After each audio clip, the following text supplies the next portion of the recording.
adventures of Rocky and Bullwinkle and Friends. Starring that jet-A aerial ace, Rocket J. Squirrel. And his pal, Bullwinkle the Moose. Hi, glad to see you again. Likewise. We got some great things on the show today. Like what? Like what? Well, you ought to know, Bullwinkle. You're in some of them. Well, let's get started.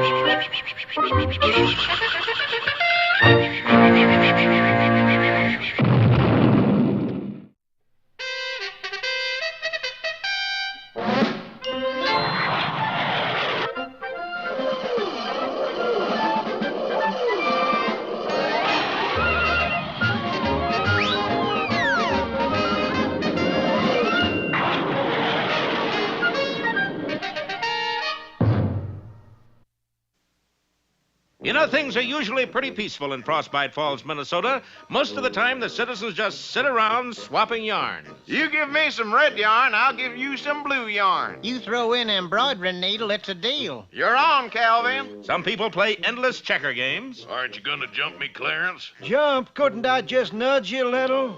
Other Frostbite Fallsians play lazily at tiddlywinks as they, aren't you fellas gonna play? Brother, I'm just too tired to tittle. And you, sir? If he don't give a tittle, I don't give a wink. Charlie Parlorcar came dashing up the street like a madman. Look at old Charlie come, will you? Why, fur, do you suppose he's gone so fast? Maybe he's running amok. Looks more like he's running a temperature. Maybe he's got the sunstroke. Sun isn't shining, Mort. Maybe he's got shade stroke. But no, what Charlie really had was a telegram addressed to Bullwinkle Moose. Telegram? We ain't had no telegram in this town since the war. Oh, I'll never forget what that one said. Remember Pearl Harbor? Nope, remember the Maine. And finally, in a little cottage on the outskirts of town. Bullwinkle! Bullwinkle! Where? That's you. Oh, so it is. This here telegram's for you. Read it, will you, Rock? I don't have my glasses. Bullwinkle, I keep telling you, you don't wear glasses. Well, I said I didn't have any. Okay, here goes. Dear brother, Brother? you are invited to attend the annual convention of the Bam Bams. The Bam Bams? Certainly, that's my lodge. See? The Big American Moose's Benevolent Artistic and Marching Society. Right, the Bam Bams. Oh, boy. Read on. Anyway, they want you to attend the annual convention. Well, I don't know. They say they're going to elect you vice president. Well, They say they'll pay all expenses. Well... And you can bring your ukulele and sing. Let's pack! And so, in just a little while, our heroes were at the ticket office with their suitcases in hand. Give us 2 tickets to, where are we going, Bullwinkle? To the convention, Rock. Did you forget already? Yeah, but where's the convention? Oh, let's see. Oh, yeah, it's in Peaceful Valley, Missouri. 2 tickets to Peaceful Valley. First, second, or third class? What's the difference? First class, you ride in a closed car. Second class, you ride in an open car. Gee, what's 3rd class? You ride under the car. Now, how much can you afford to spend? Well, anything up to $1.50 is okay. Yeah, of course that includes meals and tips. Well, the only thing I have for $1.50 is our Shanks Mare excursion ticket. Sounds good, we'll take it. You got it. What is it? We've had it. Yes, the Shanksmere excursion ticket meant only that our heroes were allowed to walk the railroad tracks from Minnesota to Missouri. But that includes stopovers to shake the rocks out of your shoes. Little did our heroes know that at that moment they are the object of close scrutiny by an eye high in the sky.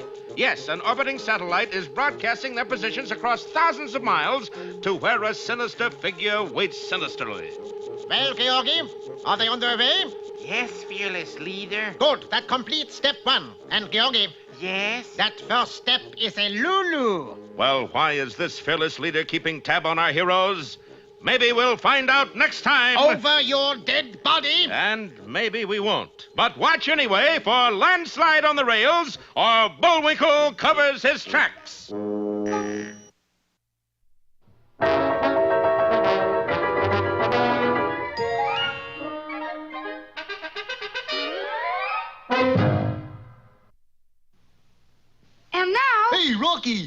me pull a rabbit out of my hat. Again? Nothing up my sleeve. Presto! Ooh, don't know my own strength. Now here's something we hope you'll really like.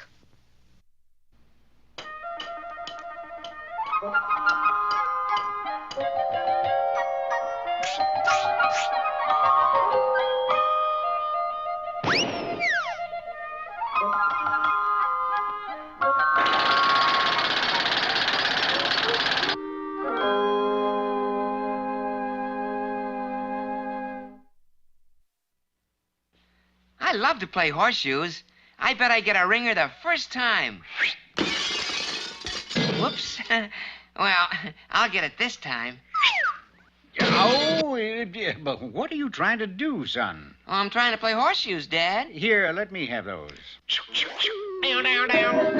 Wow! How'd you ever learn to do that? Practice, Junior, practice. I smell a moral coming up. Correct. Practice makes perfect, which brings to mind a fable entitled The Coyote and the Jackrabbits. Most rabbits are so poor that they're forced to live in a hole in the ground, but Hasty J. Rabbit is not most rabbits. Wallace? You called, sir? Yes. Did you take that truckload of money into the bank? I did, sir. Good. Now, bring a bottle of my finest carrot juice, vintage 69. I'm afraid there's no time for that, sir. You're due at the track. In case you're wondering, Hasty J. Rabbit made his fortune at the races, not by betting, by running.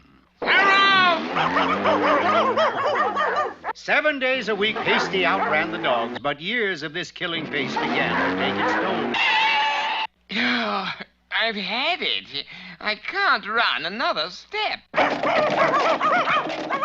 Without crossing the finish line, he was finished. Hasty, your racing days are over unless you go away for a nice long rest. It's either that or an operation.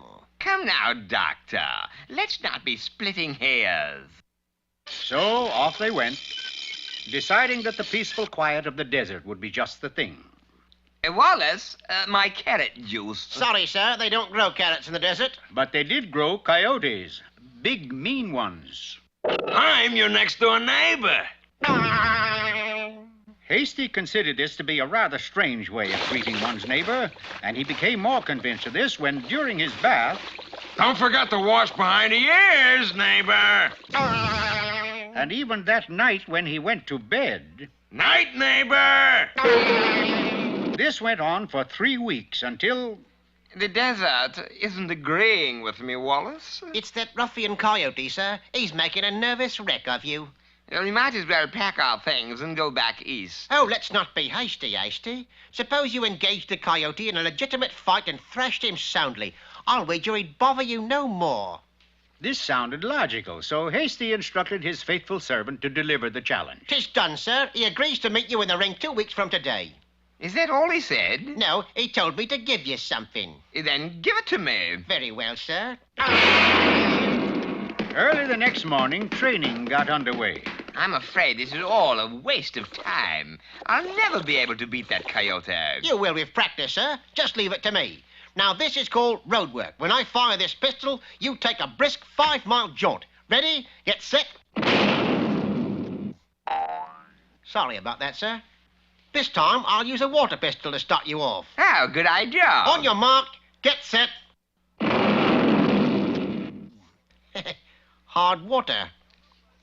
All right, so road work is important. But be careful this time. Oh, no need to worry, sir. This time, I'll use my finger instead of a gun. Ready? No, but go ahead anyway. On your mark, get set. By this time, Hasty had progressed far enough to take on a sparring partner. All right, sir. Now get in there and... Don't point your finger. Sorry, sir. I merely wish to instruct you to pretend that your sparring partner is the coyote. Now, good idea. Hiya, neighbor. What do you mean, pretend? That was the coyote. My apologies, sir. He was the only partner I could get. Look, every time we try this road work bit, I get hurt. This time you do the running, and I'll fire the gun. Oh, you can't do that, sir. The gun isn't loaded. Really?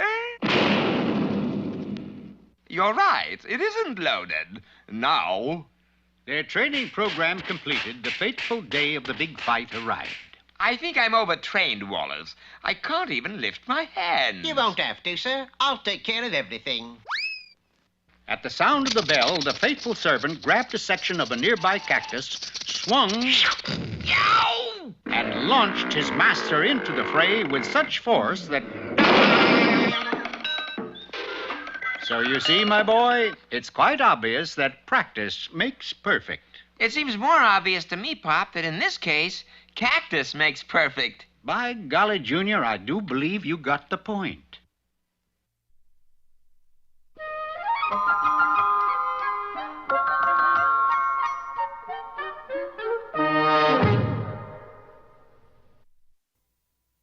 Hello, poetry pals. I'm wearing this Old Mother Hubbard 'cause today's poem is Old Mother Hubbard. Pretty slick, huh? Old Mother Hubbard went to the cupboard to get her poor dog a bone. But when she got there, the cupboard was bare, and so the poor dog got none. Hold it. You mean after 5 years of watchdog and I don't get a bone? That's what the poem says. That does it. I'm going on strike. On strike? I'll pull out every pooch from Pottsville to Paducah. Mother Hubbard unfair to canines. But... She's anti-dog. No, I'm Mother Hubbard. Unfair. Now, wait. I don't have a bone, but will something else do? Like such as what? So she went to the bread box to get him some bread, but as soon as he saw it... You kidding, he said? So she went to the icebox and hauled out a steak. And as soon as he saw it, he started to shake. Oh, boy, oh, boy, oh, boy. That's okay, huh? Well, it's not a bone, mind you. Well, then... It'll do. Now, here's your new watchdogging contract. How come it's all tattered on the edge? That? Those are the fringe benefits.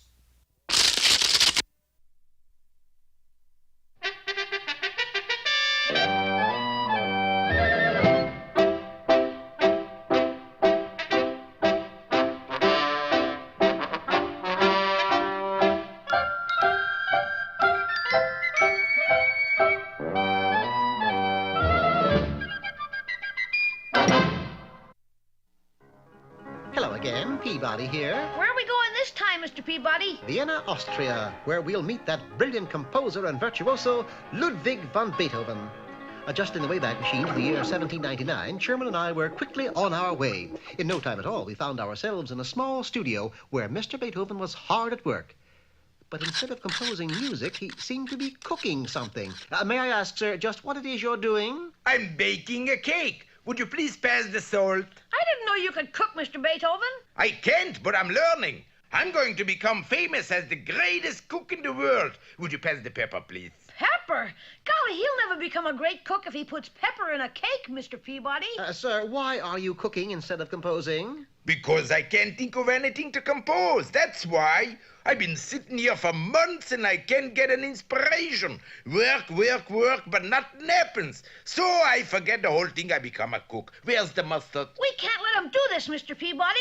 Think what the world would be missing. I am thinking, Sherman, and I have a thought. Mr. Beethoven, if you would place yourself in the environment of the theme on which you are working, perhaps you might create the mood needed for inspiration. Oh, you mean like if I am composing a symphony about the ocean, that I should go down to the ocean? Exactly.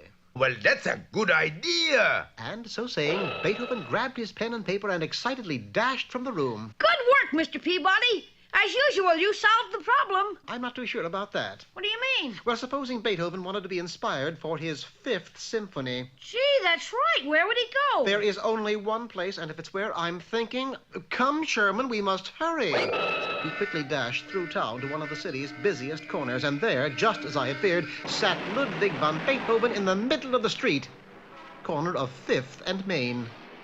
Mr. Peabody, he'll get killed out there. We've got to save him. Fortunately, at that moment, the signal changed, stopping the traffic long enough for us to race into the street and hustle Mr. Beethoven to safety. Just in the nick of time, I might add. Phew, that was a close one. Are you all right, Mr. Beethoven? Oh, I'm better than all right. Look, it worked. Being at 5th and Main inspired me to write my 5th symphony. Now I'm going to go and get an inspiration for my 4th symphony. Where's he going? But unfortunately, today is the 4th of July. You don't suppose. I not only suppose, I am quite certain. Quickly, Sherman, there's not a second to lose. We immediately rushed to the local fairgrounds where they were holding a huge 4th of July fireworks celebration. There he is, Mr. Peabody, right in the middle of everything. It reminded me very much of the Battle of Bunker Hill as Sherman and I darted onto the field amid the din of exploding rockets, flashing firecrackers, and fountains of fire. Fortunately, we managed to reach Mr. Beethoven and beat a hasty retreat over the back fence. Say, this inspiration stuff is a wonderful thing, gentlemen. It works every time. Now I'm going to use this to help me write my greatest composition. Hey, he's got one of the rockets from the fireworks display. What are you going to do with that? I'm going to the moon so I can write my Moonlight Sonata. What else? Oh, no! Grab him, Sherman! But before we could get close to him, Mr. Beethoven lit the rocket and roared up into the sky. Needless to say, he didn't quite make it to the moon. Whee! I made it! Say now, you aren't going to believe this, but you know there's two fellas back on Earth. They look just like you two gentlemen. I hate to say this, Ludwig, but this is the Earth, and we are those two fellows. You mean I didn't make it to the moon? Hardly. Oh, that's a shame. I don't think I could stand another trip like that. Oh, you won't have to, sir. I'm sure I can inspire you to write your Moonlight Sonata without your going to the moon. You can? How? Well, what do you think of when you think of the moon? Well, everybody says the moon is made of cheese, so I think of cheese. Good, good. That will do the trick. By simply surrounding the great master with cheeses, he was able to compose the beautiful Moonlight Sonata. I'll bet that made him happy. Oh, yes. So delighted, in fact, that he even named his first son after a cheese. A cheese, Mr. Peabody? Why, yes. He called him Kranz Beethoven. Naturally, he later on became an orchestra conductor known as, can I say it, Lieder Kranz.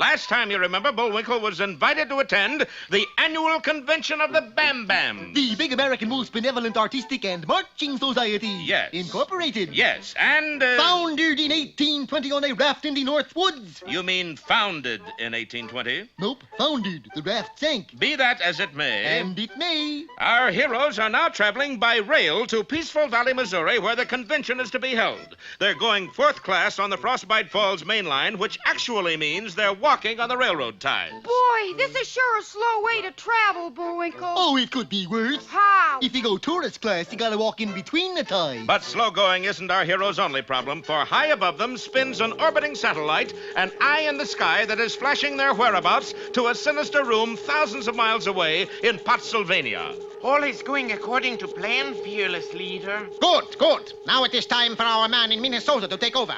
Who is available, Georgi? Well, let's see. Anastasia got caught by FIB. You mean FBI? That's what I said. He told an FIB to the FBI and got 20 years. Go on. Engelbert is visiting his mother and can't get away. Can't get away? Where is his mother? In San Quentin. Oh, well, who does that leave us? I'm afraid to tell you, fearless leader. Afraid? Why? You'll have me liquidated for telling you bad news. Come, Georgi. I'm your fearless leader. Don't you trust me? Of course. Then tell me. It's Boris Badenoff. Schweinhund! Take him away! But fearless leader! And let this be a lesson, Georgi. Don't trust anybody. Now, Dmitri, send message to that sniveling idiot in Minnesota. And at that moment, that sniveling idiot... Or as we know him, Boris Badenoff... was on a hill high above the railroad tracks rigging a fiendish device. Observe, Natasha. I dig away ground in front of huge boulder. Boulder rolls down dotted line, hits track right at crossing. Darling, what do we have against crossing? Nothing, Natasha. But when moose and squirrel are on the crossing... Then X marks spot. You said it, dollface. You got orders to do away with them? Who needs orders, Natasha? This one's on the house. And sure enough, as our heroes approached the crossing, Boris cut away the last bit of earth and the boulder roared on its way. But just then a sinister-looking bird flapped his way to Boris's shoulder. Aha! A carrier pigeon. Carrier pigeon? Boris, that is a buzzard. Nonsense. This is a Pennsylvania pigeon, and he brings us orders. Moose and Squirrel must arrive at Peaceful Valley safe and sound. Signed, Fearless Leader. Aha! You see, Natasha? I beat Fearless Leader to it. Already you did what, darling? Already I cut my own throat. And quickly disguising himself as a track walker, Boris dashed down the hill. Soon he had passed the onrushing boulder. Don't come any further. Go back. What's that fella hollering? I don't know, but we better wait here on this crossing. Seems as good a place as any. You got to go back. Why? Because huge boulder is going to hit in that exact spot. See, that must be what this X is for. Yes, Bullwinkle was right for the first time, and it looked as if it might be the last time, too, for at that moment... Oh, don't miss our next flat episode, Rocky and the Rock, or Taken for Granite.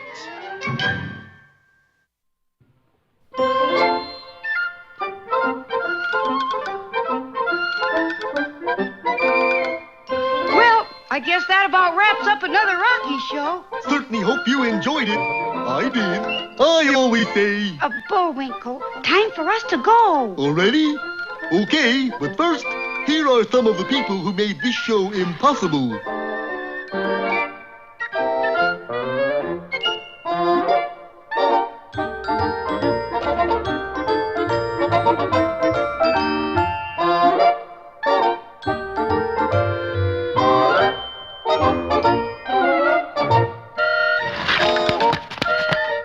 That's not all. My fingers get tired.